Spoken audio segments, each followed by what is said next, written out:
bad things, welcome back to my channel. If you're new here, my name is Becky, and today we need to make some decisions.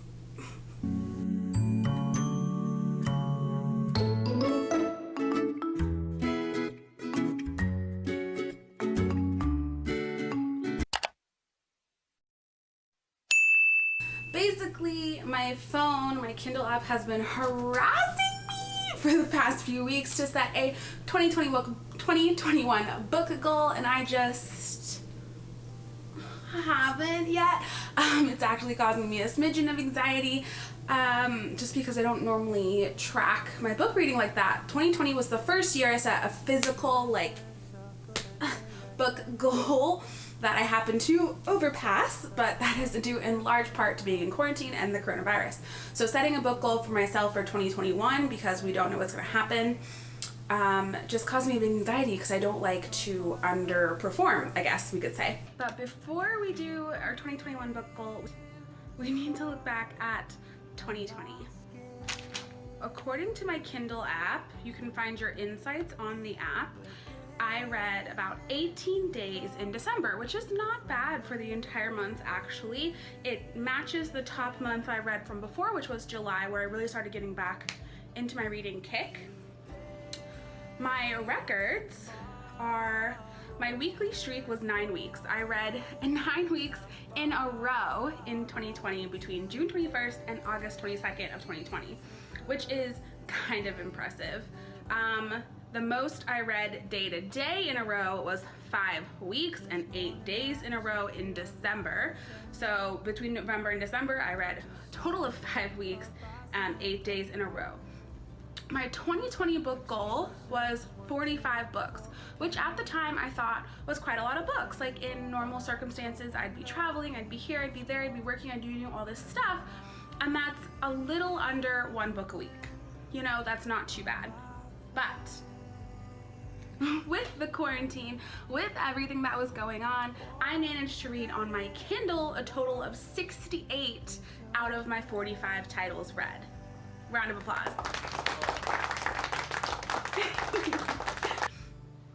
Now, I also spent so much time in Barnes & Noble, so much time buying books, which isn't something I normally do. I had an invest in bookshelves. I got 3 of them. It was just, what was even happening? So, of the physical books I read, we add another 12 to that title, and we are up to 80 books for the year 2020. What? So that is crazy.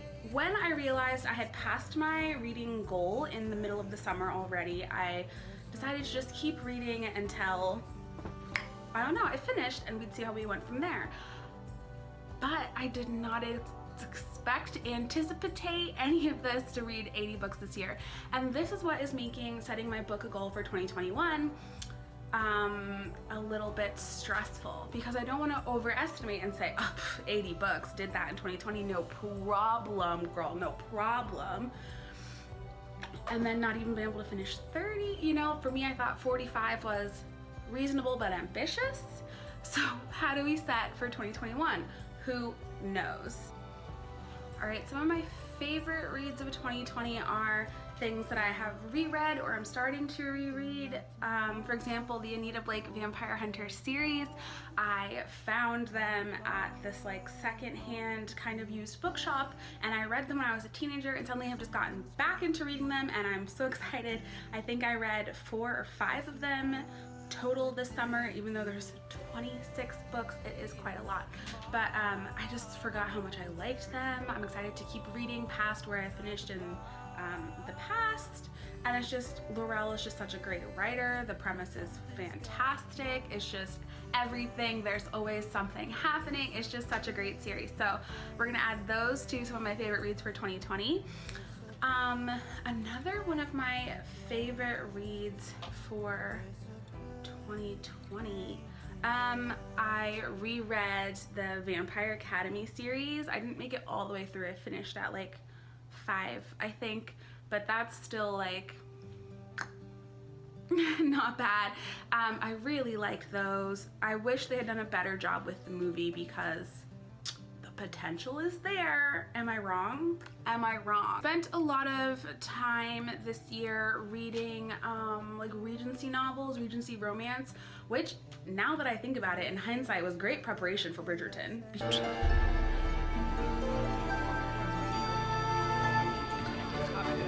Here we are. As I binged all of that.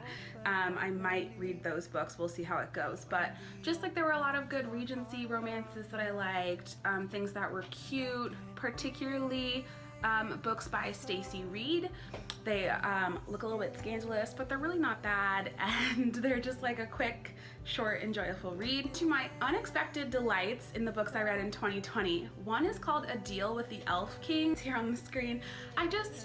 Wow, I really liked that book. I was not prepared for how much I liked it. I got it on my Kindle Unlimited, which is another way that I can read so many books in such a short amount of time, is because I can just use my Kindle like a library and pull what I want.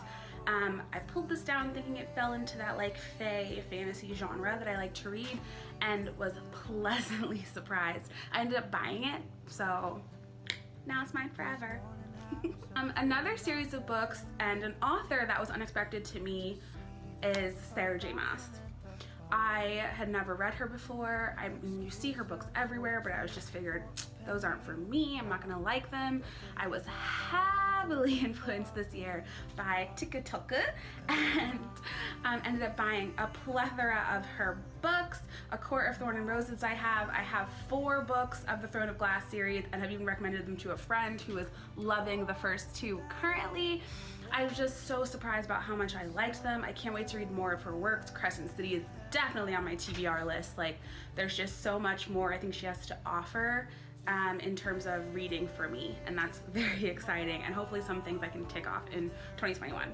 My worst reads. What are the worst reads of 2020? 2 of them I have already gotten rid of. I already could not take them. I could not. I did not finish them. They were horrible, and one of them is Crave, and it's getting a lot of traction on the internet now, and I just don't understand it. I thought it was the worst. It's like set in Alaska, and as a person that used to live in Alaska, I was just like, what is this? Like, why is this? Like, I'm just so confused. I didn't really understand the premise. I thought it moved so slow. I thought it was so boring. I just couldn't. I could not. The second book is actually one that comes endorsed by like James Patterson, so it also has a lot of hype around it.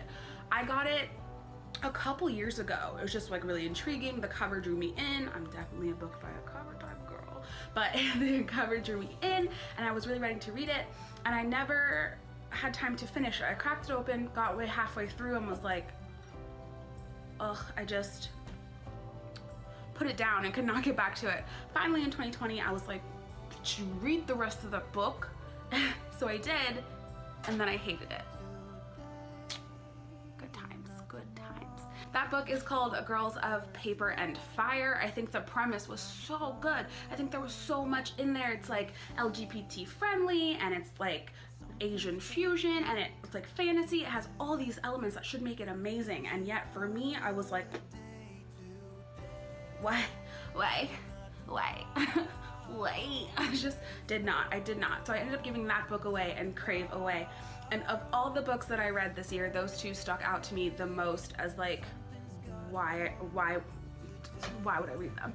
So that is sad. Moving on to 2021, I have a pile of books in my house that I'm looking forward to reading. Some of them are books that I have already bought in 2020. For example, I have this whole stack over here just off camera. We'll go through those. So I want to read Furyborn. This is like definitely high up on my list. I bought it earlier this year. It's just been sitting here for quite some time on my bookshelf, but it is definitely gonna be one of the top 10 books I'm looking forward to reading this year. As well as Hush Hush comes highly recommended. I have heard some mixed reviews about this book though, so we will definitely see about that.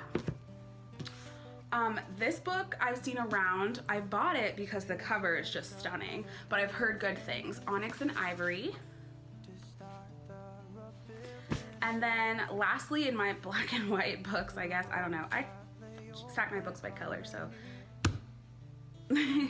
but is Serpent and Dove. I heard it gets a little spicy, But I know there's a sequel that's already out, and you know, some of these books already have sequels out, and that for me is great because it means if I love it, there's already something new to follow. This one has a lot of hype. A lot of people really love this book. Which is interesting because a lot of people also really loved Crave and I hated it, and a lot of people really like Throne of Glass like me, and others hate it, so who knows how these are going to go. Okay, but in terms of 2021, we have to figure out a number here. We have to do it. We just got to do it. Just do it. Do it! Just do it!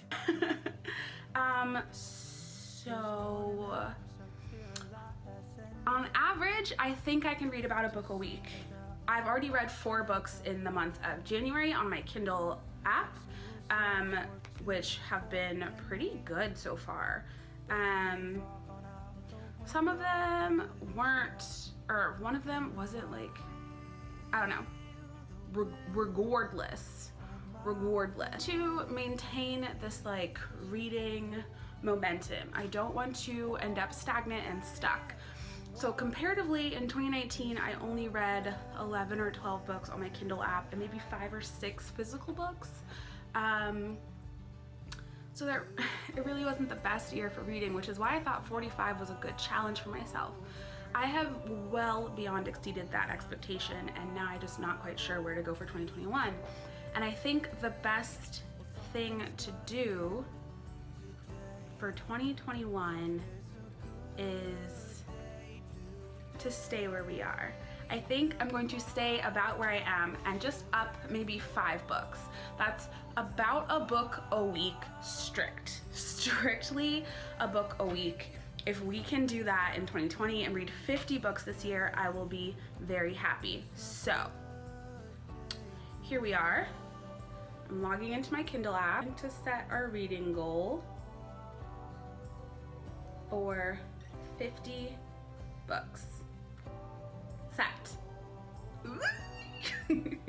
There we go. What is your reading goal? I have the longest TBR list ever on my phone, so I'm really excited to work through it. It literally just goes on and on and on and on and on. Don't believe me? But here, I will show you. Yeah, there we go. It just goes and goes and goes and goes and goes and goes. There's just so many books I want to read, so many things I've written down, I'm really excited to get to. Obviously, I'm not going to get to all of those books this year. That is like over 100 books, easy. But maybe we can make a dent in that list. If you guys have a book recommendation for me, please let me know in the comment section. I'm really looking for new things to read and something to get the year started. Let me know what your guys' book goal is. Is it 1 book? Is it 5? Is it 10? Is it 15? Is it something a little bit more strenuous, like 45? Do you think you're gonna be able to do it? Let me know down in the comment section down below. Happy reading, guys. Remember, any reading is good reading. So even if you set a goal that you don't match, at least you've been reading something. Thank you guys so much for watching this video. Make sure you like and subscribe, and I will see you in the next. Bye.